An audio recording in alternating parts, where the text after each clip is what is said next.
আসসালামু আলাইকুম রহমতুল্লাহ। ঘর সাজাবো.com এবং শিখি শেখাই ইউটিউব চ্যানেলের পক্ষ থেকে আপনাদেরকে স্বাগতম।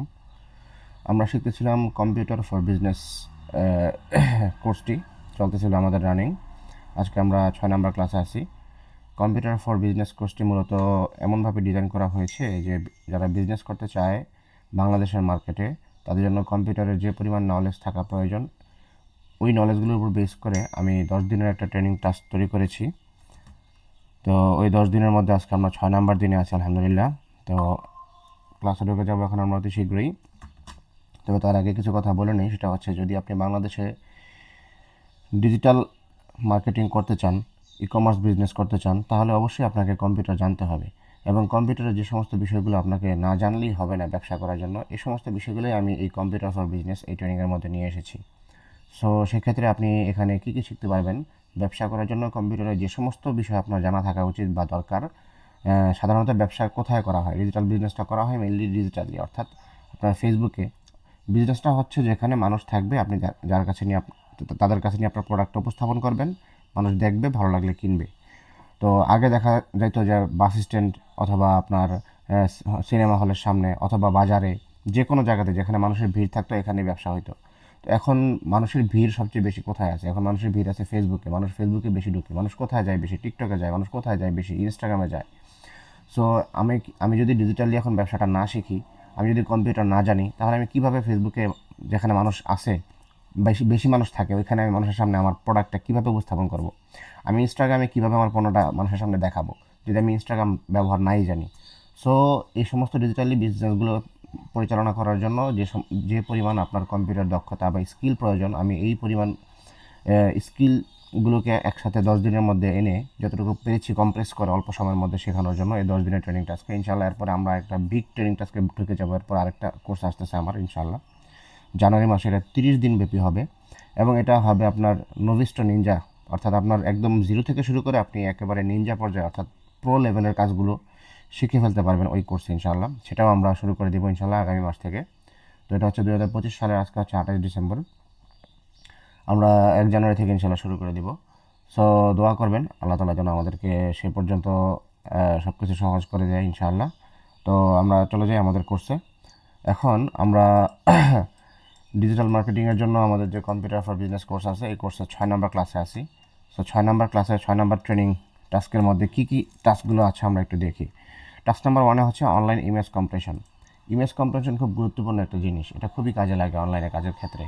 কী ধরনের কাজে লাগে? ধরেন, আপনাকে একটা এক্সাম্পল দিয়ে বুঝতে পারবেন সহজে। অনেক সময় আপনার চাকরির জন্য সিভির মধ্যে অনলাইনে ছবি আপলোড করতে হয়। অনেক সময় আপনার ভোটার আইডি কার্ডের ছবি আপলোড করতে হয় বিভিন্ন কাজের ক্ষেত্রে। তো ছবি আপলোড করার সময় দেখা যায় যে অনেক সময় ছবির সাইজটা অনেক বেশি বড় হয়ে যায়, অর্থাৎ স্ক্যান করার পরে যে ফাইলের সাইজটা থাকে এটা অনেক বড় থাকে।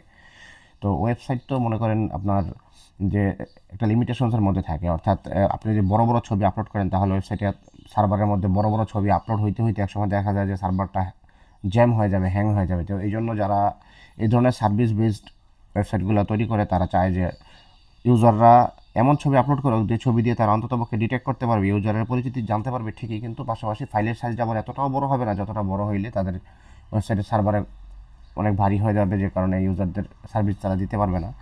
সো এটা হচ্ছে একটা গুরুত্বপূর্ণ বিষয়। তো এই জন্য আমাদের ইমেজগুলো কম্প্রেশন শিখতে হয়, অর্থাৎ ইমেজগুলো রিসার্চ করা শিখতে হয়। তো আমি যতটুকু সম্ভব চেষ্টা করব ভিডিও লম্বা তেমন না করে অল্প সময়ের মধ্যেই ইমেজ কম্প্রেশনের কয়েকটা উপায় দেখানোর জন্য। এখানে প্ল্যানের মধ্যে আমার যেটা আছে এর বাইরেও আমি যতটুকু সম্ভব দেখাবো ইনশাআল্লাহ। তো গুগলে গিয়ে সার্চ করবেন নাইম জান্নাত কম্প্রেস ভিডিও অনলাইন, এটা লিখে সার্চ করতে হবে। তো আমরা ব্রাউজারে ঢুকি।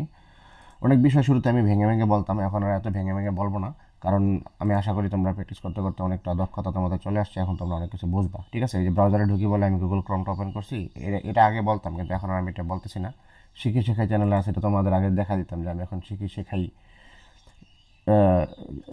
হ্যাঁ হ্যাঁ, আইডি দিয়ে আমি এখানে ব্রাউজারে লগ ইন করা আছে, তো এইটা আমি দেখাই দিতাম এখান থেকে। এগুলো তোমরা এখন জানো, এই জন্য আমি আগামী ভিডিওগুলোতে এই বিষয়গুলো আর বলবো না, তোমরা এটা বুঝে নিতে হবে। ঠিক আছে, ধারাবাহিকভাবে। সো আশা করি আমি ওই পরিমাণ তোমরা অ্যাডভান্স হয়ে গেছো, আমি এটা মনে করি তোমাদের অবস্থান থেকে, এটা আমি মনে করি বা জানি তোমরা যেহেতু ট্রেনিং করতেছো এবং টাস্কগুলো জমা দিচ্ছ ধারাবাহিকভাবে, সেই হিসাবে আমি এটাই বুঝতেছি। এরপরে যদি কোনো সমস্যা হয় আমাকে অবশ্যই নির্দ্বিধায় নক দিবে। আমার দরজা সবসময় ঘর সাজাবার কর্মী যারা, এদের জন্য সবসময় আমার দরজা খোলা আছে, কারণ আমি তো চাই তোমরা শিখো, ভালো পারো।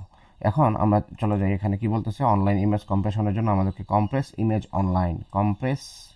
অনলাইন, অর্থাৎ এই কাজগুলো অনলাইনেও করা যায়। তো এটা আমি এখানে লিখবো, চলে আসছে কম্প্রেস ইমেজ অনলাইন। তো আমি এখানে প্রথম যে লিঙ্কটা আসবে এটাতে ঢুকলাম ক্লিক করে। তো এখানে আমি একটা ইমেজকে কম্প্রেস করব।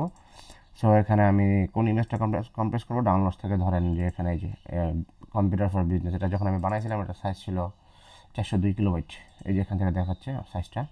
যদি এভাবে দেখতে না পারেন তাহলে রাইট বাটন ক্লিক করে আপনি প্রপার্টাইজ খুঁজবেন, কোথায় আছে প্রপার্টাইজ, এই তো প্রপার্টাইজ, অল্টার এন্টার দিলেও এটা আসে। এখানে গেলে আপনি দেখতে পারবেন যেটা হচ্ছে 402 কিলোবাইট। তো আমি চাচ্ছি এটা সাইজটা একটু কমাতে। তো কমাবো কীভাবে, আমি এখানে সিলেক্ট ইমেজে ক্লিক করব, করে এই যে ইমেজটা ডাউনলোড ফোল্ডার থেকে, এই যে এখানে ডাউনলোড ফোল্ডার থেকে এই ইমেজটা আমি ক্লিক করব। ক্লিক করলে এটা এখানে আসছে, আসার পরে এখানে কম্প্রেস ইমেজে আমি যাব। ক্লিক করার পর এটা কম্প্রেসিং হবে। ছিল 402 কিলোবাইট, এখন হয়ে গেছে মাত্র 80 কিলোবাইট, অর্থাৎ 402 কিলোবাইটের একটা ফাইল মাত্র 80 কেবি হয়ে গেছে। কতটা সেভ হয়েছে? 80% সেভ হয়েছে। তো আমি এটা ডাউনলোড করি,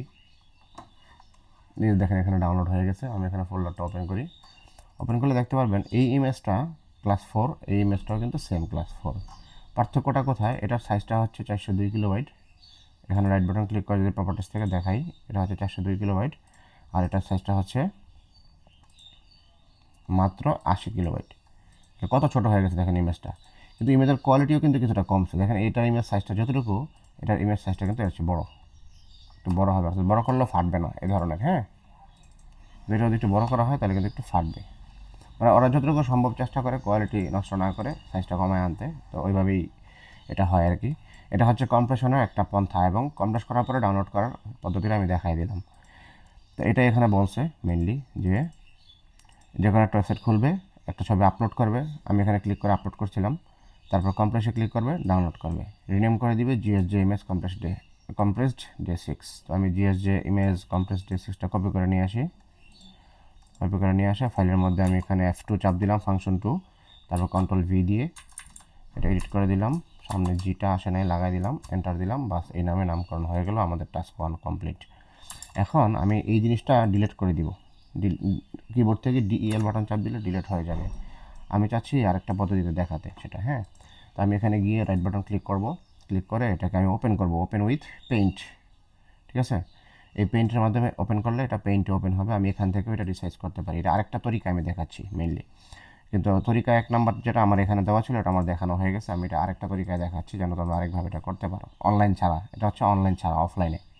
তো এই যে এখানে একটা বাটন আছে, এটা হচ্ছে এই যে রিসাইজ লেখা আছে, দেখো উপরে ধরার পরে উপরে লেখা আছে রিসাইজ অ্যান্ড স্কিউ। আমি এখানে ক্লিক করব, এই যে রিসাইজ ফাইল অ্যান্ড স্কিউ। তো আমি এটা পিক্সেল কমাবো, তো পার্সেন্টেজ কমাবো, এটা 100% আছে না, তো আমি এটাকে চাচ্ছি যে 50% করে ফেলতে। ঠিক আছে, তাহলে 50 দিলে হরিজন্টাল ভার্টিক্যাল, হরিজন্টাল হচ্ছে পাশাপাশি, আর ভার্টিক্যাল হচ্ছে উপর লম্বালম্বি উপরে নিচে, 50% কমে যাবে। এই যে 50% ছোটো হয়ে গেছে।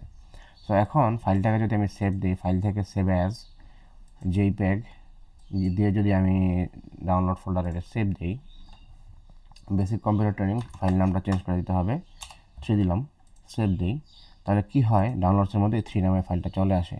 এবং ভালো করে লক্ষ্য করে দেখেন যে এখানে আমি মাত্র যে ফাইলটা তৈরি করলাম এটার সাইজ কিন্তু 82 কেবি, ওই আগের মতোই সাইজ কিন্তু হয়ে গেছে, আর এটার সাইজ কিন্তু ঠিকই 400 কেবি আছে।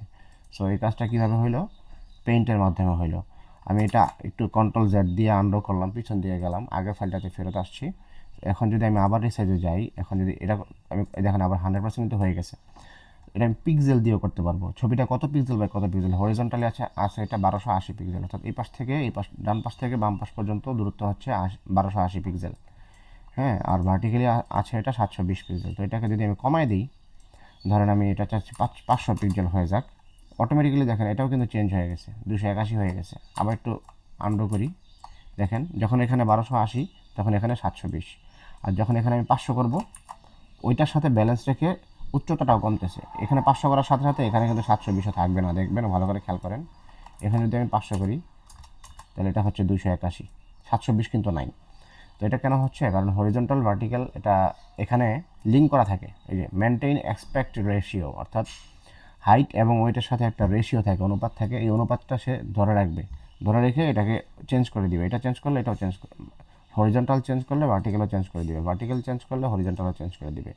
তো আমি যদি চাই যে না এই রেশিওটা ধরে না রাখুক, অর্থাৎ আগে যা ছিল এবং আমি আনলাম এনে আমি চাচ্ছি যে রেশিওটা না থাকুক, অর্থাৎ এখানে 720 আছে 720ই থাকবে, আমি এখানে 500 করবো, এখানে 500ই থাকবে। ঠিক আছে, তাহলে আমি শুধু এই মাঝখানে বাটনটা ক্লিক করব, রেশিওটা উঠাই দিব। উঠাই দিয়ে এখন আমি এখানে 1280 জায়গায় যদি 500 দিই, তাহলে দেখেন এখানে কিন্তু চেঞ্জ হচ্ছে না, এটা কিন্তু 720ই আছে। এবার যদি আমি একটু ওকে দিই, দেখেন কেমন দেখা যায়, অর্থাৎ 1280টা হয়ে গেছে 500, আর 720 কিন্তু 720ই আছে। এটা কিন্তু কি হয় নাই, রেশিও মেনটেন করে অ্যাসপেক্ট রেশিও অনুযায়ী এটা কি হয় নাই, ছোটো হয় না, এই জন্য এটা চেপে গেছে এরকম মনে হচ্ছে বিষয়টা। তো যাই হোক, এটা আপনারা সময় নিয়ে দেখবেন, নাড়াচাড়া করবেন, তাই বুঝতে পারবেন যে দেখেন এটা যখন জ্বলে থাকবে তখন বুঝবেন যে রেশিও মেনটেন করতেছে, আর যখন জ্বলে থাকবে না রেশিও ছেড়ে দিচ্ছে। যাই হোক, এখন আমি এটাতে 500 করে দিচ্ছি, 500 করে দিয়ে এটা আমি পিক্সেল দিই, এর আগে আমি পার্সেন্টেজ দিয়ে দেখাইছিলাম, এখন আমি পিক্সেল দিয়ে দেখাচ্ছি। হ্যাঁ, এটা আমি 500 করে দিচ্ছি, দিয়ে আমি কিবোর্ড থেকে এন্টার দিতে পারি অথবা ওকে দিতে পারি, ক্লিক করতে পারি। আমি এন্টার দিই, এন্টার দিলে দেখেন ছোটো হয়ে গেছে। এবার আমি ফাইলে গিয়ে সেভ অ্যাজ দিব। সেভ দিলে কি হবে, যে ফাইলটা আমি ওপেন করছি, যে এই ফাইলটা এইটাই আবার পুনরায় নতুন করে এই ফরম্যাটে সেভ হয়ে যাবে। আমি চাচ্ছি যে এই ছবিটা যেভাবে আছে 402 কেবির ছবিটা, এটা 402 কেবি যেভাবে সেভাবেই থাকুক, আমি নতুন করে আরেকটা ফাইল সেভ দিব। তো সেক্ষেত্রে আমাকে দিতে হবে সেভ অ্যাজ। সেভ দিলে আগের ফাইলটার মধ্যেই এটা সেভ হয়ে যাবে। সো আমাকে সেভ অ্যাজ দিতে হবে জেপিইজি দিয়ে আমি এখানে ট্রেনিং 3 ছিল, এটাকে আমি এখন ক্লিক করলাম, এখানে 3 লেখা আছে, এটাকে আমি 4 বানাই দিব। 4 বানাই দিয়ে ও সেভ দিলে এটা আমার ডাউনলোড ফোল্ডারে সেভ হয়ে গেল। আমি ডাউনলোড ফোল্ডারে গেলাম, দেখেন এখানে কম্পিউটার ট্রেনিং 4 নামের একটা ফাইল তৈরি হয়েছে। এটার সাইজটা দেখেন আরও কম, 61 কিলোবাইট। তো আমি এটাকে এভাবে পিক্সেলের মাধ্যমে অথবা পার্সেন্টেজের মাধ্যমে আমি অফলাইনে অর্থাৎ ইন্টারনেট ছাড়া এটাকে আমি কী করতে পারি, কম্প্রেস করতে পারি। এটাই হচ্ছে ইমেজ কম্প্রেশন। ঠিক আছে, এটা অনলাইনে কাজের সময় খুব বেশি লাগে। এই কাজটা শেখানো হলো আলহামদুলিল্লাহ, আপনারা আশা করি আপনারা এই ভিডিওটা দেখে শিখতে পারছেন। এরপর আমরা টাস্ক নাম্বার 2তে যাই। এটা হচ্ছে file type understanding. Basic computer নলেজের মধ্যে এটা পড়ে, আপনাকে ফাইল টাইপ চিনতে হবে। ঠিক আছে, এখন ফাইল টাইপটা বিষয়টা কি, এটা যদি আমি সহজে একটা বাস্তবিক একটা এক্সাম্পল দিয়ে বুঝাইতে চাই, সেটা হলো যে দেখেন আমরা আমাদের পড়াশোনা করার জন্য আমরা স্কুলে বা মাদ্রাসায় যাই। তো স্কুলে বা মাদ্রাসায় একটা ফরম্যাট আছে সব কিছু। ফরম্যাটটা কীরকম, মাদ্রাসার ছাত্রের একটা ইউনিফর্ম থাকবে, একটা পোশাক থাকবে, হ্যাঁ, গায়ে পাঞ্জাবি মাথায় টুপি। ঠিক আছে, সে যখন বাসায় থাকবে একটা ছাত্র, তার গায়ে পাঞ্জাবি মাথায় টুপি রাখা কিন্তু এটা বাধ্যতামূলক না, কিন্তু যতক্ষণ সে মাদ্রাসায় থাকবে ততক্ষণ তার এটা বাধ্যতামূলক। ঠিক আছে, ওই ফরম্যাটে তাকে থাকতে হবে। ঠিক আছে, কেউ যখন যখন অফিস করবে, অফিসে থাকবে, তো অফিসিয়াল কিছু ফরম্যাট থাকে, এগুলো তাকে মেনটেন করে চলতে হয়। ঠিক কম্পিউটারের মধ্যেও আমরা এক এক ধরনের কাজ করি। ছবি নিয়ে কিছু কাজ হয়, কিছু আপনার টেক্সট নিয়ে কন্টেন্ট নিয়ে কাজ হয়, কিছু আপনার লেখালেখি কম্পোজিং নিয়ে কাজ হয়, কিছু ভিডিওগ্রাফি নিয়ে কাজ হয়, হ্যাঁ, এডিটিং সেকশনের কাজ এগুলো হচ্ছে, কিছু হচ্ছে আপনার কম্পোজিং সেকশনের কাজ, হ্যাঁ, কিছু হচ্ছে আপনার কন্টেন্ট তৈরির কাজ। তো এই ধরনের যে বিষয়গুলো, অর্থাৎ ছবি এডিটিংয়ের কাজ, তো লেখালেখির কাজ, তো বিভিন্ন কাজের ধরনের উপর ভিত্তি করে বিভিন্ন ফাইলের ফরম্যাট হয়ে থাকে। কারণ লেখালেখির কাজ করতে আমার লাগে মাইক্রোসফট ওয়ার্ড, এটা লাগে, এই সফটওয়্যারটা লাগে লেখালেখির কাজ বা কম্পোজ করার জন্য, তাই না? এটা দিয়ে কিন্তু ভিডিও এডিট করা যাবে না, এটা দিয়ে কিন্তু অডিও এডিট করা যাবে না, এটা দিয়ে কিন্তু ছবি এডিট করতে পারবেন না। ছবি এডিট করার জন্য আলাদা সফটওয়্যার আছে কম্পিউটারে, সেটা হচ্ছে ফটোশপ বা ইলাস্ট্রেটর। এটা আবার মেসেজ করার জন্য আমরা হোয়াটসঅ্যাপ ব্যবহার করে থাকি কম্পিউটারে। হোয়াটসঅ্যাপ দিয়ে আমরা কী করি, একজন মানে যোগাযোগ করি বা মেসেজ আদান প্রদান করি। তো এটা কিন্তু মাইক্রোসফট ওয়ার্ড দিয়ে করা যাবে না। যদি কেউ বলে যে আমি মাইক্রোসফট ওয়ার্ড দিয়ে মেসেজ পাঠাবো, এটা হবে না। ঠিক আছে, সো এক একটা সফটওয়্যারের আলাদা আলাদা কাজ আছে, আলাদা আলাদা কাজ এক একটা সফটওয়্যার ব্যবহার করা হয় কম্পিউটারে। সো জেপিজি এটা একটা ফরম্যাট। এই ফরম্যাটটা কোন সফটওয়্যার ব্যবহার করে এটা আমাকে জানা থাকতে হবে আগে থেকেই, নয়তো আমি বুঝতে পারবো না যে এটা আমি কোথায় কোথায় ব্যবহার করব। ঠিক যেমন আমাকে এটা বুঝতে হবে যে আমি মাদ্রাসায় গেলে আমাকে পাঞ্জাবি টুপি পরে থাকতে হবে, স্কুলে গেলে আমাকে স্কুলের পোশাক ইউনিফর্ম পরে থাকতে হবে, আমি যদি পুলিশ হই তাহলে আমার পুলিশের ড্রেস এরকম হবে, আর্মি হইলে আমার ড্রেস এরকম হবে, আমি যদি চাকরিজীবী হই, চাকরি করে জবে থাকি, তাহলে আমার ড্রেস পোশাক এরকম ইউনিফর্ম এরকম হবে, আমার আচরণ এরকম হইতে হবে। তো আমাকে ফুললি ওই পরিবেশের মধ্যে মধ্যে যা যা মানে ফ্যাক্টরগুলো আছে, মেনলি যে ফরম্যাটে আমাকে দেওয়া হয়েছে ওই ফরম্যাটে আমাকে নিজেকে মানে অ্যাটাচ করে নিতে হবে, ওই ফরম্যাটে আমাকে থাকতে হবে। সো ঠিক এখানেও ওয়ার্ড দিয়ে, মাইক্রোসফট ওয়ার্ড দিয়ে আমরা যে সমস্ত ডকুমেন্টগুলো তৈরি করি, অর্থাৎ ধরেন আপনি লেখালেখি করলেন, আমি একটু লিখি ঘরসাজাবো.com, হ্যাঁ, এটাকে আমি ধরেন ফন্ট চেঞ্জ করতেছি, ওপেন সেন্স দিলাম, এখানে এটাকে আমি একটু বড় করি, ধরেন আমি 100 দিলাম, এটাকে আমি এবার একটু বোল্ড করি, কন্ট্রোল বি দিয়ে বোল্ড করলাম, একটু ছোটো করি, ঘর সাজাবো .com আমি লিখলাম। এখন এই ফাইলটা আমার, আমি এখানে লেখালেখি করি কেন, আমি লেখালেখিটা অবশ্যই সেভ করে রাখবো কম্পিউটারে, এটা আমার পরবর্তীতে কাজে লাগবে, তাই না? তো পরবর্তীতে আবার এখান থেকে, অর্থাৎ আমি একটা বিশাল বই লিখতেছি, ধরেন আমি বই লেখার মধ্যে প্রথমে এই লাইনটা লিখলাম, লেখার পর আমাকে এখন আমার অন্য একটা কাজে চলে যেতে হবে, বা আমার ডিউটি আজকের জন্য শেষ, আমার কাজটা শেষ লেখার এক পর্যায়ে, কিন্তু আমার এই কাজটা লেখাটা পুরো শেষ হয় নাই, এটাকে আরও লিখতে হবে। তো আগামীকালকে আমি এসে আবার এখান থেকে শুরু করব, এরপর থেকে শুরু করব যতটুকু লেখা শেষ হয়েছে আমার আজকে। সো এই ফাইলটাকে আমাকে ততক্ষণ পর্যন্ত কী করতে হবে, সংরক্ষণ করে রাখতে হবে। সংরক্ষণ করার জন্য কী করি আমরা, ফাইলে গিয়ে এখান থেকে সেভ দিই অথবা সেভ এজ দিই। সেভ এজ দিলে ব্রাউজ করলে আমরা কোথায় এটা সেভ করে রাখতে চাই, ধরেন ডেস্কটপে সেভ করে রাখতে চাই, কী নামে, ঘর সাজাবো নামে সেভ দিলাম। তাহলে দেখবেন যে আপনি ডেস্কটপের মধ্যে ঘর সাজাবো নামে একটা ফাইল তৈরি হয়ে গেছে। এটা কিসের ফাইল, এই যে মাইক্রোসফট ওয়ার্ড সিম্বলটা এখানে, লোগোটা এখানে দেখাচ্ছে। তার মানে এই লোগো দেখে আপনাকে বুঝতে হবে যে এটা মাইক্রোসফট ওয়ার্ডের একটা কি ফাইল। আবার এখানে এর উপরে একটা ফাইল দেখেন, এটার মধ্যে লাল রঙের মধ্যে পিডিএফ লেখা আছে, তার মানে এটা একটা PDF file, portable document file. এগুলো কী কাজে লাগে এগুলো আমরা আস্তে আস্তে শিখবো। এটা দেখেন এখানে, এটা একটা পিকচার, ডাবল ক্লিক করলে দেখেন ছবি আকারে ওপেন হয়, ঠিক আছে? একটা আমল কার্ড মাদ্রাসা, এটা আমরা একটা পিকচার আকারে সেভ করে রাখছি, যেন যারা হোয়াটসঅ্যাপে আমাদের মেসেজ দেয় যেন তাৎক্ষণিক আমরা এটা পাঠাইতে পারি, এই জন্য এখানে রাখছি। আমি অল্প সময় ড্র্যাগিং করে এটা হোয়াটসঅ্যাপে দিয়ে দিই কাস্টমারকে। এটাও একটা পিকচার। সো এটাও একটা পিকচার, এটাও একটা পিকচার। তো এখানে যে ওয়ার্ড ডাব্লিউ লেখা যে ফাইলগুলো আছে এগুলো হচ্ছে Microsoft office word file, word software দিয়ে ওপেন হবে। হ্যাঁ, তো আমি এখন দেখেন, আমি কিন্তু এর আগে যে কাজগুলো করছি, সাজাব.com লিখছি, এটা কিন্তু এখানে নাই, মাইক্রোসফট ওয়ার্ডে না। কিন্তু আমি যদি এটা ডাবল ক্লিক করি, ডাবল ক্লিক করে ওপেন করলে কিন্তু মাইক্রোসফট ওয়ার্ড দিয়ে ওপেন হচ্ছে, অর্থাৎ এটা অন্য কোনো সফটওয়্যার দিয়ে ওপেন হচ্ছে না, এটা হোয়াটসঅ্যাপ দিয়ে ওপেন হচ্ছে না, এটা আমার কোনো ফটোশপ দিয়ে ওপেন হচ্ছে না, এটা আমার কোনো ব্রাউজার দিয়ে ওপেন হচ্ছে না, এটা আমার কোনো মানে ভিডিও এডিটর দিয়ে ওপেন হচ্ছে না। সো এই বিষয়টা আমাকে ভালোভাবে বুঝতে হবে যে এই ফাইলটা এই সফটওয়্যারের সাথে সম্পৃক্ত, এই ফরম্যাটের সাথে যায়, ঠিক আছে? এটা এই ফরম্যাট এই ফাইলটাকে চিনে, এই সফটওয়্যার এই প্রোগ্রাম এই ফাইলটাকে চিনে। সো এখন এই ফাইলটা কী ধরনের ফাইল এটা আমি বুঝবো কীভাবে, এটা বুঝতে হলে আমাকে এই এটার উপরে আমাকে রাইট বাটন ক্লিক করে এখানে আমাকে প্রপার্টিতে যেতে হবে, গেলে আপনি ভালো করে দেখবেন এখানে এই বিষয়গুলো ভালো করে খেয়াল করতে হবে। আমি জান্নাত, টাইপ অফ ফাইল লেখা আছে মাইক্রোসফট ওয়ার্ড ডকুমেন্ট, মানে সংক্ষেপে লেখা আছে ডকএক্স, ডট দিয়ে ডকএক্স লেখা আছে, এটা একটা ডকএক্স ফাইল, অর্থাৎ ডকএক্স ফাইল নামে সেভ করছে। এটা কে সেভ করছে, এই মাইক্রোসফট ওয়ার্ড দিয়ে আমি লেখা যখন লিখছিলাম ঘর সাজাবো, সেভ করার পরে এই প্রোগ্রামটাই এই ফাইল ফরম্যাটে এটাকে সেভ করে রাখছে। আর ঘর সাজাবো হচ্ছে নাম, এটা আমি আমার নাম দিয়ে রাখছি ফাইলের, কিন্তু মেইন আসলে এই মাইক্রোসফট ওয়ার্ড সফটওয়্যারটা এই ফাইলটাকে চিনবে কিসের দ্বারা, এই ফরম্যাটটা দ্বারা, অর্থাৎ ডকএক্স যতগুলো ফাইলের শেষে এই এক্সটেনশনটা থাকবে, টাইপটা থাকবে, হ্যাঁ ডকএক্স, ওইটাকেই মাইক্রোসফট ওয়ার্ড চিনে ফেলবে যে এটা আমার ফরম্যাটের ফাইল, আমার প্রোগ্রাম এটা, ঠিক আছে? আমার প্রোগ্রাম ওপেন করতে হবে, এটা মাইক্রোসফট ওয়ার্ড চিনে ফেলবে। সো এখানে আরেকটা বিষয় আমি ক্লিয়ার করি, এটা হচ্ছে দেখেন ডকএক্স ফাইল যখন আমি ওপেন করছি তখন কিন্তু এটা মাইক্রোসফট ওয়ার্ড দিয়ে করেছে, কোনো ভিডিও এডিটর দিয়ে ওপেন হয় নাই। আবার ভালো করে খেয়াল করেন, আমি এই একটু আগে যে কাজগুলো তোমাদের দেখাচ্ছিলাম নাইম জান্নাত, এখানে এই যে ডাউনলোডসে গিয়ে আমি যে ছবিগুলো এডিট করছি, এগুলো যখন আমি ওপেন করছি ডাবল ক্লিক করে, তখন এটা কী দিয়ে ওপেন হয়েছে, এটা ওপেন হয়েছে কিন্তু তোমার একটা ফটো দেখানোর সফটওয়্যার দিয়ে, প্রোগ্রাম দিয়ে, ঠিক আছে? এটা কিন্তু এই মাইক্রোসফট অফিস দিয়ে ওপেন হয় নাই। তাহলে কম্পিউটার কিন্তু এটাকে কী দিয়ে ওপেন করে নাই, এই মাইক্রোসফট অফিস ওয়ার্ড দিয়ে ওপেন করে নাই, ওপেন করছে কী দিয়ে, ফটো ভিউয়ার একটা সব প্রোগ্রাম আছে কম্পিউটারের মধ্যে, এই যে এখানে দেখবেন ধরলে দেখাচ্ছে, রাইট বাটন ক্লিক করলে এখানে দেখায় ফটোজ, এটার নাম হচ্ছে ফটোজ, ঠিক আছে? এই ফটোজ অ্যাপ্লিকেশনটা দিয়ে এই ছবিটা ওপেন হয়েছে। তো ফটোজ অ্যাপ্লিকেশনের কাজই হচ্ছে এটা, যে সমস্ত ছবিগুলোকে দেখানো। তো অ্যাপ্লিকেশন এক ধরনের থাকে না, আমরা জানি, যারা আমরা মোবাইল ব্যবহার করি, অ্যান্ড্রয়েড মোবাইল, আমরা জানি যে একটা কাজের জন্য অনেক ধরনের অ্যাপ আছে, একই গেম অনেক কোম্পানির পাওয়া যায়, হ্যাঁ একই ফাইল একই ধরনের কাজ করার জন্য অনেক কোম্পানির সফটওয়্যার পাওয়া যায়, ভিডিও এডিট করার জন্য অনেক সফটওয়্যার আছে, ফটো এডিট করার জন্য এখানে অনেক ধরনের সফটওয়্যার আছে, অর্থাৎ এক এক কোম্পানি এক এক সফটওয়্যার তৈরি করছে এক এক ফিচার দিয়ে, এটা বুঝতে হবে আমাদেরকে। তো এখানে যেমন এই যে ছবি ওপেন করার জন্য এখানে ফটোজ নামে যে অ্যাপটা আছে, এরকম আরও অনেক অ্যাপ আছে ছবি দেখানোর জন্য, এটা আমি একটু দেখানোর চেষ্টা করি, দেখি আমার এখানে আর কোনোটা আছে কিনা, আমি একটু চেষ্টা করি দেখানোর জন্য। এটা এখান থেকে ডাবল ক্লিক করলে ওপেন হচ্ছে কি দিয়ে, ফটোজ দিয়ে, এই যে ফটোজ দিয়ে।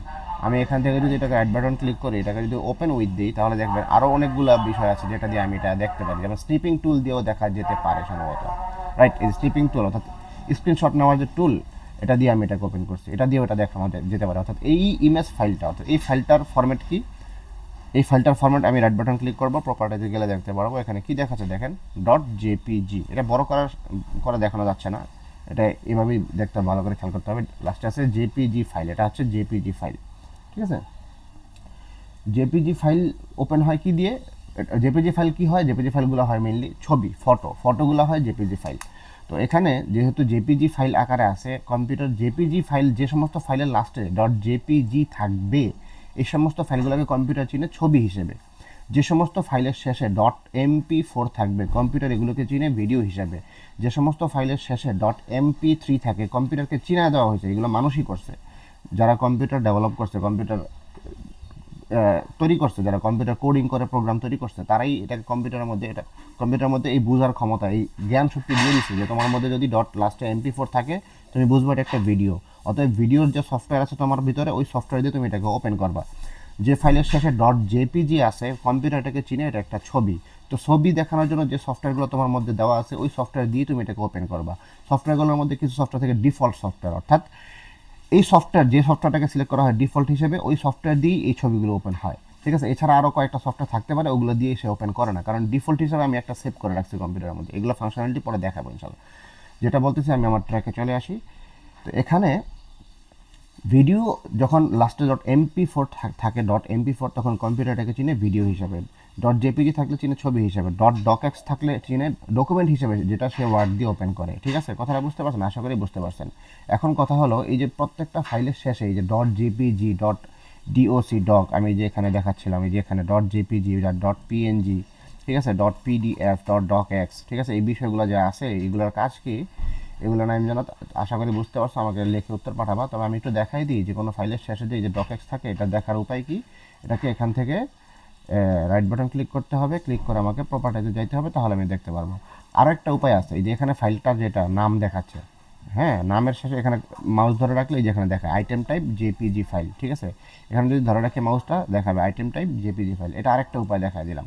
আরও একটা উপায় আছে, আমি যদি চাই যে না, এখানে যে ছবিটা আছে, ছবিটার নামটা আছে, নামের পরেই এটার আইটেম টাইপটা কী ধরনের টাইপের ফাইল এটা আমাকে দেখাক। সো সেক্ষেত্রে আমি এখান থেকে ভিউতে যাব, ভিউতে গিয়ে এখান থেকে শো শো শো না সরি সরি এখান থেকে অপশনে যাব, অপশনে গিয়ে এখান থেকে ভিউতে যাব। ভিউতে গিয়ে এখানে দেখেন hide extensions for known file types, এটা এখানে লেখা আছে। অর্থাৎ এক্সটেনশন, ফাইলের এটাকে একটা এক্সটেনশন বলা হয়। অর্থাৎ কোনো ফাইলের শেষে যে ফরম্যাটটা থাকে dot JPG, dot MP4, dot MP3, এটাকে এক্সটেনশন বলা হয়। এই এক্সটেনশনগুলো হাইড করা আছে, টিক দেওয়া আছে, মানে হাইড করা আছে। আমি টিকটা তুলে দিলাম, মানে হচ্ছে এখন আর হাইড করবে না। আমি অ্যাপ্লাই যদি দিই, ওকে যদি দিই, দেখেন এখানে আগে কিন্তু ডট জেপিজি লাস্টে ছিল না, এখন কিন্তু চলে আসছে প্রত্যেকটা ফাইল ফরম্যাটের শেষে। এই ছবিটা শেষে লেখা আছে ডট পিএনজি, এই ফাইলটা শেষে লেখা আছে ডট জেপিজি, এই ফাইলটার শেষে আছে ডট পিএনজি। আপনাদের আশা করি আপনারা এটা বুঝতে পারতেছেন যে বিষয়টা কি হচ্ছে এখানে। হ্যাঁ, আমি একটা ভিডিও দেখানোর চেষ্টা করি। এখানে কি কোনো ভিডিও আছে? অন্য কোনো ফোল্ডারে যাই, অন্য একটা ফোল্ডারে গিয়ে একটা ভিডিও ওপেন করি। ভিডিও, এই যে দেখেন এখানে কি আছে, ডট MP4, দেখতেছেন এখানে ডট MP4। এটা যদি আমি ওপেন করি, এটা কিন্তু মাইক্রোসফট ওয়ার্ড দিয়ে ওপেন হবে না, এটা কিন্তু কোনো হোয়াটসঅ্যাপ দিয়ে ওপেন হবে না, এটা কোনো ব্রাউজার দিয়ে ওপেন হবে না। ভিডিও ফাইল সে ভিডিও সফটওয়্যার দিয়ে কম্পিউটার ওপেন করবে, সে চিনে এটা একটা ভিডিও ফাইল। এটা চিনে কি দিয়ে, কোন পরিচয় দিয়ে চিনে? এই যে ডট MP4 যে ফাইল ফরম্যাট আছে, এটা দিয়ে কম্পিউটার চিনতে পারে যেটা একটা ভিডিও ফাইল, ঠিক আছে। সো এটা যখন আমি ডাবল ক্লিক করবো, এটা ভিডিও প্লেয়ার দিয়ে ওপেন করে দিবে। এটা একটা video player, MPC video player দিয়ে সে ওপেন করে দিচ্ছে। MPC হচ্ছে ভিডিও প্লেয়ারটার নাম। আপনি নেটে সার্চ দিলে, ব্রাউজারে সার্চ দিলে MPC ভিডিও প্লেয়ার লেখে চলে আসবে।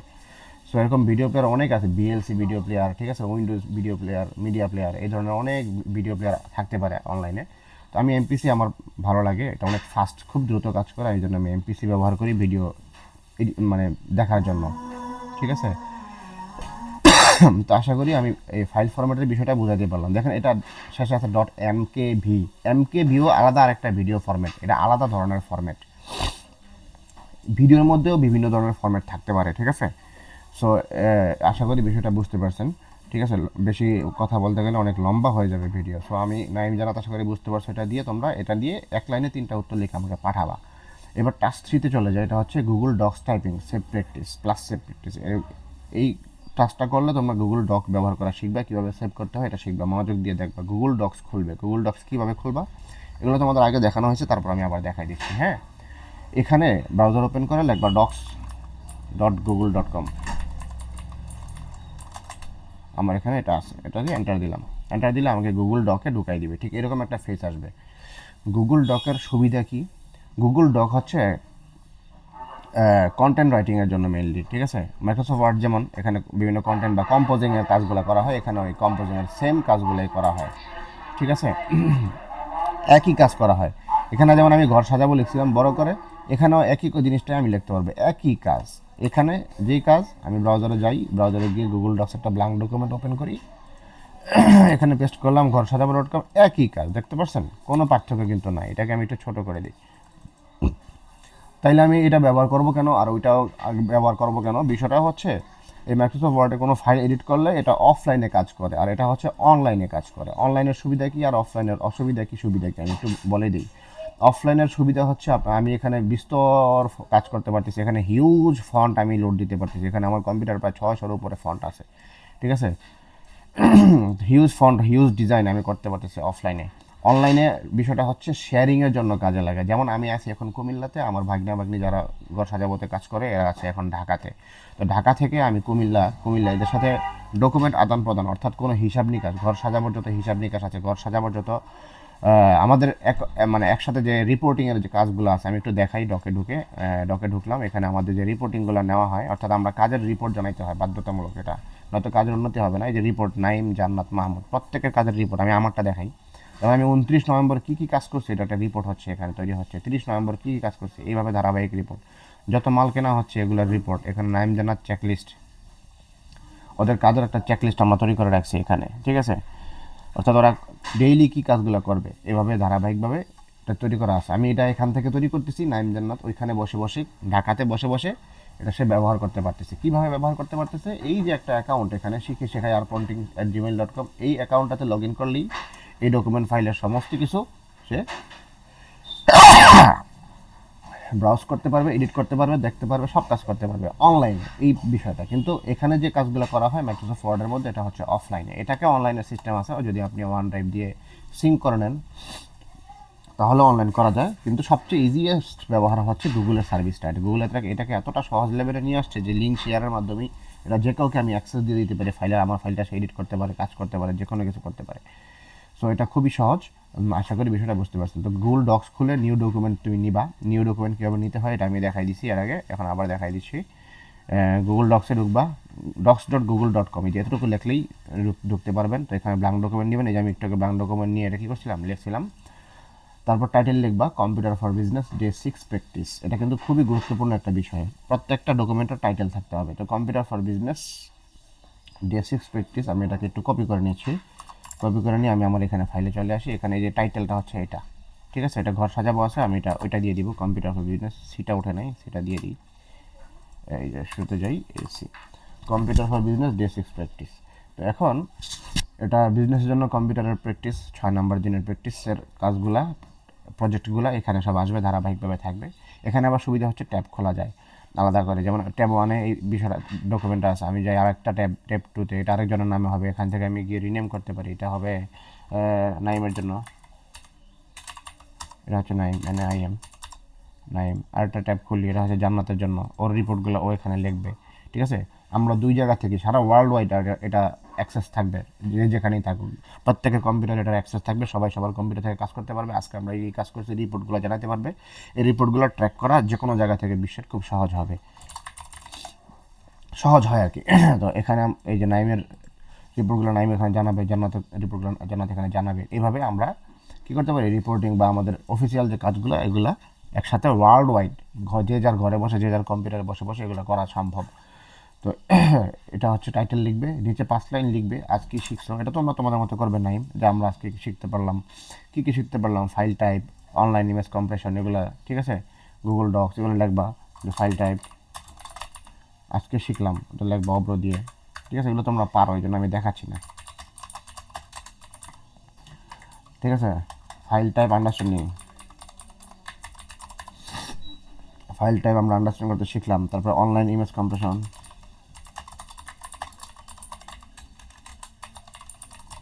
Online image compression. এরপর হচ্ছে এখন আমরা কী করতেছি, গুগল ডক্স, তোমরা এগুলো শিখছো আজকে, এটা লিখবা। দেখে এটা একটা স্ক্রিনশট নিয়ে আমাকে পাঠিয়ে দিবে, বাস শেষ, এটাই। হ্যাঁ, তারপর ফাইলটা রিনেম করা, এটাও শিখবা যে এটা ফাইলটা রিনেম করতে হয় কীভাবে। তো ফাইল রিনেম করার জন্য এই যে এখান থেকে রিনেম করে কী লিখবা, জিএসজে ডক ডি6, এটা হচ্ছে বড় আকারের নাম, এটা হচ্ছে সংক্ষিপ্ত নাম, ঠিক আছে। ঘর সাজাবো ডকুমেন্ট 6 নাম্বার ডে এর যে কাজগুলো এগুলো। সো আমি এখানে আবার এটাকে আমি একটু ব্যাকে যাই এটা বোঝানোর জন্য। হ্যাঁ, একটু ব্যাকে যাই, docs.google.com-এ যাই। এই যে দেখো কম্পিউটার ফর বিজনেস, এখানে ধরলে দেখাচ্ছে কম্পিউটার ফর বিজনেস ডে6 প্র্যাকটিস। এটা আমি যদি রিনেম করতে চাই এখান থেকেও চাইলে রিনেম করতে পারি, ঠিক আছে। এখান থেকে রিনেম করতে পারি, আবার চাইলে ফাইল ওপেন করা অবস্থাতেই এখান থেকেও আমি এটা রিনেম করতে পারি। এই এখান থেকে সব সিলেক্ট, কন্ট্রোল এ দিয়ে সিলেক্ট করলাম, কন্ট্রোল ভি দিয়ে পেস্ট করে দিলাম, বাস শেষ। আমি এখন যদি আবার ব্যাকে যাই, এই যে দেখো এটা রিনেম হয়ে গেছে, খেয়াল করছো, নাম জানাত। সো আমাদের টাস্ক 3 কমপ্লিট হয়ে গেছে। টাস্ক 4-এ যাই, বেসিক এআই ইউজ। আমাদেরকে এআই শিখতেই হবে, সামনে হচ্ছে এআই এর দিন। হ্যাঁ, তো যারা ব্যবসা করে তারা যদি, যারা মূলত ব্যবসা তো করে সবাই, যারা ব্যবসায়ী, কিন্তু যারা ডিজিটাল বিজনেস করে, ডিজিটালি যারা মার্কেটিং করতে চায়, তাদেরকে এআই শিক্ষা বাধ্যতামূলক এমন পর্যায়ে নিয়ে আসছে। কারণ আগে আমরা ব্যবসা করতে গেলে কোনো একটা প্রোডাক্টের ফটোগ্রাফি করার প্রয়োজন হয়, ভিডিওগ্রাফি করার প্রয়োজন হয়, কোনো একটা প্রোডাক্টের দেখা গেছে যে আমার সুন্দর করে একটা ছবি এডিট করার প্রয়োজন হয় ফেসবুকে পোস্ট করার জন্য। এই সমস্ত ভালো কোয়ালিটির কাজগুলো করানোর জন্য আমাকে কোনো ডিজাইনারের কাছে যেতে হতো, কোনো ভিডিও এডিটর হায়ার করতে হতো, বা ভিডিও এডিটর আমার কোম্পানিতে নিয়োগ দিতে হতো, চাকরি দিতে হতো তাকে, যে সে আমার ভিডিওগুলো এডিট করে দিবে। একজন ভিডিও এডিটর একটা কোম্পানিতে নিয়োগ দেওয়া মানে ন্যূনতম 30,000 টাকা স্যালারি। 30,000 টাকা নিচে কোনো স্যালারি ভিডিও এডিটর কাজ করবে না, কারণ ভিডিও এডিটরের কাজ হচ্ছে প্রফেশনাল ভিডিও এডিটর যারা হয় তারা একদম মানে প্রফেশনাল গ্রেডের কাজ যারা করে ইন্ডাস্ট্রি লেভেলে ন্যূনতম স্যালারি হয় 30,000 টাকা। আর যারা প্রফেশনাল গ্রাফিক্সের কাজগুলো করে, অর্থাৎ ফটোশপ ইলাস্ট্রেটর দিয়ে প্রফেশনাল ডিজাইনগুলো তৈরি করে, তাদের স্যালারিও ন্যূনতম 20 থেকে 30,000 টাকা দিয়ে শুরু হয় যে কোনো একটা কোম্পানিতে। নতুন হইলে বেতন কম হয়, অভিজ্ঞতা বাড়লে বেতন আস্তে আস্তে বাড়ে আর কি। তো এখন কথা হচ্ছে যারা নতুন কোম্পানি শুরু করছে, ডিজিটাল বিজনেস যারা শুরু করছে, তারা কি করবে? তারা কি এখন একটা ভিডিও এডিটর নিয়োগ দিতে পারবে? তারা কি একটা ফটো এডিটর বা গ্রাফিক্সের কাজ পারে এরকম অভিজ্ঞ কাউকে নিয়োগ দিতে পারবে? এটা তো সম্ভব না। তো তারা কি করবে? তাদের জন্য এখন মানে ইন্ডাস্ট্রি লেভেলের কাজগুলোকে এখন আপনার কাস্টমারের মানে অর্থাৎ যারা মানে সিঙ্গেল বেস বিজনেস করতেছে তাদের হাতে পৌঁছায় দিছে এআই। এআই এমন পর্যায়ে চলে আসছে, অর্থাৎ এই সমস্ত ডিজাইনগুলো, যে ডিজাইনগুলো একটা প্রফেশনাল ডিজাইনারকে দিয়ে, গ্রাফিক্স এডিটরকে দিয়ে করাইতে হইতো, এটা আমি এখন আমার নিজের মতো করে, নিজের মতো ইচ্ছা মতো ডিজাইন আমি এআইকে দিয়ে করাইতে পারি। কীভাবে করাতে পারি?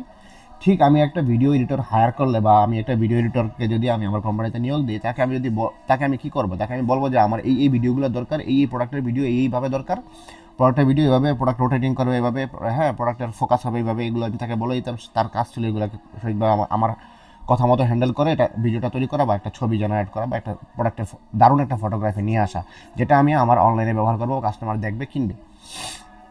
সো যেই কথাগুলো আমি আমার এডিটরকে বলতাম, সেম কথাগুলাই আমি এআইকে বলবো, এআই আমার জন্য এই ফটো তৈরি করে দিবে। কিন্তু এটা ফ্রিতে হয় না, ফ্রি এআই দিয়ে আপনি এতটা কোয়ালিফাইড ছবি তৈরি করতে পারবেন না, আপনাকে টাকা খরচ করতে হবে।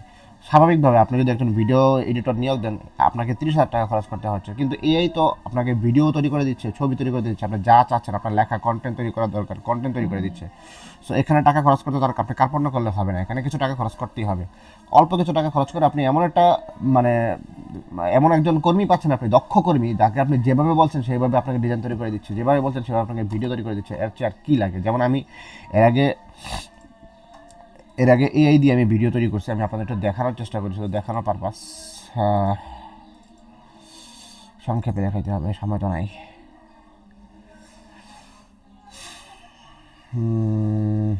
ঘর সাজাবো এখানে আছে, এই দেখেন এই ছবিগুলো দেখেন, এই ছবিগুলো আমি এআই দিয়ে তৈরি করছি। এটা সম্পূর্ণ এআই দিয়ে তৈরি করা। আমি জ্যাকেটের ছবিটা এআইকে দিয়ে বলছি এই জ্যাকেটটা একজন যুবককে পরায় দাও, সে কক্সবাজার বা যে কোনো সমুদ্র সৈকতের পারে বিকালবেলা, পরন্ত বিকেলের রোদে সে কী করবে, হাঁটতেছে বা সমুদ্রের পাড়ে দাঁড়িয়ে আছে, এমন একটা দৃশ্যের ছবি তৈরি করে দাও, ঠিক আছে। সেইভাবে একটা তৈরি করে দিছে। একটা বাচ্চাকে 5 বছরের 3 বছরের একটা বাবুকে, বিদেশি বাবুকে পরায় দাও আমার এই জ্যাকেটটা, সে পরাই দিছে, ঠিক আছে। এইভাবে এআই দিয়ে আমরা কী করছি, এই ছবিগুলো তৈরি করছি, প্রোডাক্ট ফটোগ্রাফিগুলো তৈরি করছি। দেখেন কত সহজ। এই কোয়ালিটির একটা ইমেজ যদি আমি একটা প্রফেশনাল গ্রাফিক্স ডিজাইনার দিয়ে তৈরি করতাম, সে আমাকে একটা ছবি তৈরি করে দিত, সময়ও লাগতো 2 ঘন্টা তার এডিট করতে, টাকাও নিতে হয়তো আমার কাছে 1,000 টাকা নিত একটা ছবির জন্য। আমি শুধু এআই এর যে একটা সাবস্ক্রিপশন নিছি, অর্থাৎ এটা আপনার প্রফেশনাল নিলে টাকা একটু বেশি লাগে, বাংলাদেশে আরও বিভিন্ন এজেন্সি থেকে অনেক কমে নেওয়া যায়। তো সেক্ষেত্রে দেখা গেছে যে আপনার এরকম এই ধরনের ইমেজ একদম আপনি 1,000 টাকা দিয়ে যদি একটা আপনি গুগলের জেমিনি সাবস্ক্রিপশন নেন, তাহলে সেক্ষেত্রে আপনি এটা করতে পারবেন, ঠিক আছে। ছবিগুলো এরকম আনলিমিটেড ছবি আপনার যত লাগে আপনার কোম্পানির জন্য, এই ধরনের ছবিগুলো আপনি তৈরি করতে পারবেন। দেখেন এই যেগুলো আমি আমার ঘর সাজাবার জন্য তৈরি করছিলাম, এই ছবিটা ক্যানভা দিয়ে এবং এআই দিয়ে করা, ক্যানভা এবং এআই দিয়ে করা। এই ছবিটাও ক্যানভা এআই দুইটার সমন্বয়ে তৈরি করা, ঠিক আছে। এই ছবিটাও আমি ক্যানভা দিয়ে করছি মেইনলি, এবং বাকি ছবিগুলো এআই দিয়ে করছি। এই প্রত্যেকটা ফটোগ্রাফি আমি এআই দিয়ে ব্যাকগ্রাউন্ড নিয়োগ করছি, তারপরে ক্যানভা দিয়ে করছি। তো দেখেন কতটা সহজে, আমি শুধু বলতেছি করো, তারা করে দিচ্ছে। এই বলতেছি করো, এটা যদি আমি কোনো ডিজাইনারকে বলতাম তারও 2 ঘন্টা সময় লাগতো, কিন্তু এআই এটা সর্বোচ্চ 5 থেকে 10 সেকেন্ড সময় নিতেছে। আমার কত হিউজ টাইম বাঁচাই দিতেছে এবং কত অল্প সময়ের মধ্যে কী পরিমাণ প্রোডাক্টিভিটি সে আমাকে দিচ্ছে। সো এই বিষয়টা আমাকে বুঝতে হবে। হ্যাঁ, এই বিষয়টা যদি আমি একজন ডিজিটাল মার্কেটার হিসাবে যদি এটা না জানি, তাহলে আমার হবে না। সামনে আমি এটা মানে উন্নতি করতে পারবো না, করাটা বাংলাদেশ মার্কেট প্লেসে আমার গ্রো করাটা অনেক টাফ হয়ে যাবে। সো এই বেসিক এআই ইউজটা দিয়ে আমি চাচ্ছি যে আমার ঘর সাজাবার কর্মী যারা, এরা যেন এআই দক্ষ হয়ে ওঠে। তো আমরা চ্যাট খুলবে, চ্যাট চিনে না বর্তমান জগতে মানুষ পাওয়া কঠিন। সো চ্যাট চিনতেই হবে। তো আমরা চ্যাট যাবো, আমার চ্যাট প্লাস কেনা আছে সাবস্ক্রিপশন, দেখেন এখানে নিচে গেলে প্লাস লেখা উঠবে, শেখাই প্লাস। তো এটা আপনার প্রতি মাসে $20 দিতে হয় এর জন্য, এই প্লাস নেওয়ার জন্য চ্যাট। তো আমরা আজকে এখন চ্যাট ব্যবহার করে আমরা কিছু প্রম্পট লেখা শিখবো। নতুন শিখলাম ডেভেলপার মোড দেখাচ্ছে কেন, memory is not use for this chat setting, developer মোডটা অফ করে দিই। আচ্ছা, এখন নিচের লাইনটা লিখে এন্টার দিবে। নিচের লাইনটা কি, write a simple WhatsApp message for a business customer in Bangla. অর্থাৎ একটা সাধারণ হোয়াটসঅ্যাপ একটা মেসেজ লিখে দাও একটা কার জন্য, বিজনেস কাস্টমারের জন্য, বাংলাতে। তো আমি এটা এখান থেকে কপি করে নিয়ে আসলাম, নিয়ে এসে এখানে আমি চ্যাট আসলাম, নিউ চ্যাটে এসে আমি এখানে একটা Ctrl+V দিয়ে পেস্ট করে দিলাম। পেস্ট করে এখান থেকে যদি আমি এন্টার দিই তাহলে কি আসে দেখেন, একটু খেয়াল করে। নিশ্চয়ই এখানে একটি সহজ ও ভদ্র হোয়াটসঅ্যাপ ব্যবসায়িক মেসেজ দেওয়া হলো, যা যে কোনো কাস্টমারের জন্য ব্যবহার করতে পারবেন। আসসালামু আলাইকুম, ঘর সাজাবো থেকে আপনাকে স্বাগতম। ঘর সাজাবো সে চিনল কীভাবে? আমি তাকে আগে থেকেই ট্রেন করে রাখছি, এই মডেলটাকে আমি ট্রেন করে রাখছি ঘর সাজাবো যেন সে চিনে, এবং আগামীতে সে যত আইডিয়া জেনারেট করবে ঘর সাজাবোর বিজনেস প্ল্যান অনুযায়ী, এবং ঘর সাজাবোর যে মেইন বেজ যে থিম, এই থিম অনুযায়ী সে আমাকে বিভিন্ন পরামর্শ বিভিন্ন অ্যাঙ্গেল থেকে দিবে, এবং বিভিন্ন সহযোগিতার জন্য সে আমাকে করতে পারে। এই জন্য এআইকে আগে প্রশিক্ষিত করতে হয়। যেমন আপনি একটা সহজ একটা এক্সাম্পল দিয়ে, আপনি ধরেন আপনার একটা বন্ধু, যে বন্ধুটা আপনার এই বিগত 5 বছর যাবত চিনে, আপনার সাথে চলাফেরা, ওঠা বসা, ক্লাসে আসা, আপনার বাসায় আসে, আপনার ফ্যামিলি মেম্বারদের দেখে, ফ্যামিলি মেম্বারও তাকে অনেক আদর করে, সে আপনার সম্পর্কে যতটা জানে, আজকে আপনি নতুন একটা স্কুলে গেছেন, নতুন একটা কলেজে ভর্তি হয়েছেন, এখানে নতুন একটা ফ্রেন্ড আপনার, যে আপনাকে চিনে না, কখনো দেখাও নাই, সে কিন্তু আপনার সম্পর্কে এতটা কিছুই বলতে পারবে না।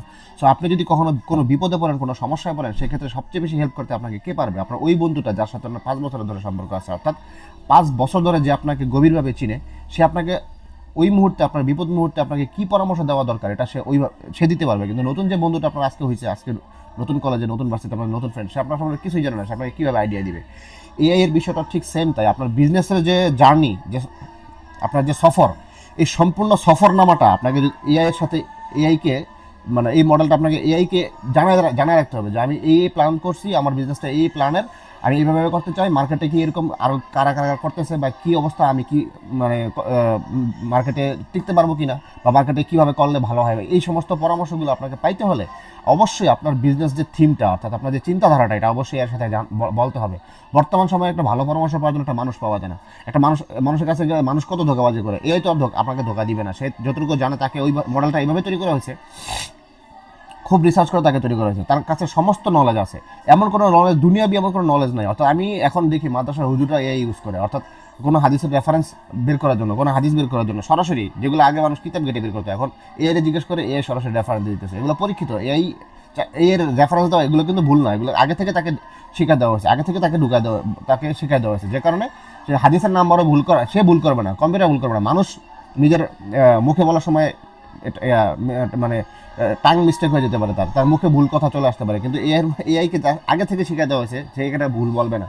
সো প্রত্যেকটা সেক্টরে যে সমস্ত ইনফরমেশনগুলো আমার জানা দরকার, ঠিক আছে, আমি ম্যানেজার, আমার দায়িত্ব কি, আমার কাজ কি, ঠিক আছে, ম্যানেজার হিসাবে এখন আমি কি কি কাজ করব, কি কি কাজ করতে, আমার এই কাজগুলো করতে কি কি মানে বিষয় জানতে হবে, এই বিষয়টা একজন জানতে হলে আমাকে একজন ম্যানেজারের কাছে যেতে হবে, তার কাছে তাকে প্রশ্ন করতে হবে। আবার এখানে অনেক কিছুগুলো বিষয় আছে, ওই ম্যানেজারের যদি হাতে সময় থাকে তাহলে উনি আমাকে সময় দিবে না, তো উনি সময় দিবে না, কিন্তু এআই তো রেডি আমাকে এই সমস্ত অ্যান্সারগুলো দেওয়ার জন্য।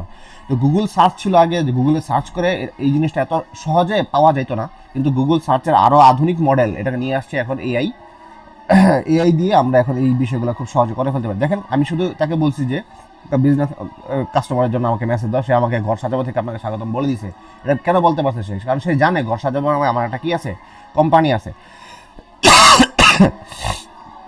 আপনাকে কীভাবে সহায়তা করতে পারি, পণ্য বা অর্ডার সংক্রান্ত যে কোনো প্রশ্ন থাকলে জানাবেন। আসসালামু আলাইকুম, আপনার আগ্রহের জন্য ধন্যবাদ। পণ্যের বিস্তারিত দাম ও ডেলিভারি তথ্য জানতে চাইলে জানাবেন, আমি সাহায্য করবো ইনশাআল্লাহ।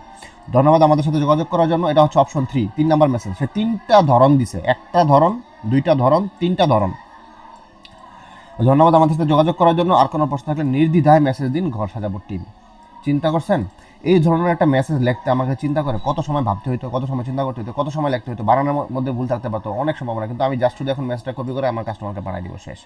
তো এআই কতটা সহজ করে দিয়েছে জীবনযাত্রা। সো এই যে নাইম জান্নাত, অবশ্যই এটা প্র্যাকটিস করবা, যে উত্তর আসবে সেটা কপি করে আমাকে হোয়াটসঅ্যাপে পেস্ট করে পাঠাইবা কিন্তু, ঠিক আছে? উদ্দেশ্য হচ্ছে এআই দিয়ে তোমাদের জন্য লেখা তৈরির অভ্যাস তৈরি হয়ে যায়। এবার আমরা টাস্ক নাম্বার 5-এ চলে যাই। ব্রাউজার ট্যাব ম্যানেজমেন্ট, এটা খুবই গুরুত্বপূর্ণ। যারা ব্রাউজারে ব্রাউজ করে, আমাদের সমস্ত কাজগুলো যেহেতু ব্রাউজার কেন্দ্রিক, ব্রাউজার দিয়ে আমরা করবো। ফেসবুকে আমরা ব্যবসা করবো ব্রাউজার দিয়ে, টিকটকে বিজনেস করবো ব্রাউজার দিয়ে, ইনস্টাগ্রামে ব্যবসা করবো ব্রাউজার দিয়ে।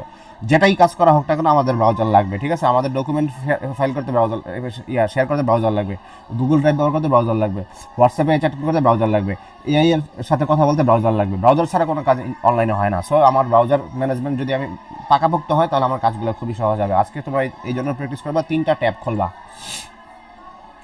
3টা ট্যাব খুলবা, তারপরে কন্ট্রোল ট্যাব দিয়ে ট্যাব চেঞ্জ করবা। কন্ট্রোল ট্যাব, কিবোর্ড থেকে কন্ট্রোল ট্যাব দিলে ট্যাব চেঞ্জ করা যায়। কন্ট্রোল ডাব্লিউ দিলে ট্যাব বন্ধ হয়, আর কন্ট্রোল শিফট টি দিলে বন্ধ হওয়া ট্যাবটা আবার খুলে যায়। এটা আমরা এখন প্র্যাকটিস করবো, ঠিক আছে? 3টা ট্যাব নিব ব্রাউজারের মধ্যে। আমরা ব্রাউজারে যাই, ধরো আমি একটা ট্যাব নিলাম, 2টা ট্যাব নিলাম, 3টা ট্যাব নিলাম। প্রথম ট্যাবে আমি ইউটিউবে ঢুকলাম, শিখে শেখা ইউটিউব চ্যানেলে আছি, হ্যাঁ। দ্বিতীয় ট্যাবে আমি ক্যানভাতে ঢুকলাম, ক্যানভা একটা ডিজাইনে ঢুকলাম। এটা ডিজাইন, এটা মনে হয় নাইম করছে নাকি, নাইম না জান্নাত, সুন্দর, মাশাআল্লাহ, কাজটা সুন্দর হয়েছে। তারপর আরেকটা ট্যাবে যাই, এটা হচ্ছে ধরো আমি এখান থেকে একটা লিঙ্কে যাই, ধরো এখান থেকে আমি টাইপিংয়ে যাই, টাইপিং শেখার যে ওয়েবসাইট, এটা তুমি এখান থেকে টাইপিং শিখতেছো মনে করো, হ্যাঁ। এখান থেকে এটা দিয়ে টাইপিং শেখা যায়, টাইপিং ক্লাবে গিয়ে, হ্যাঁ।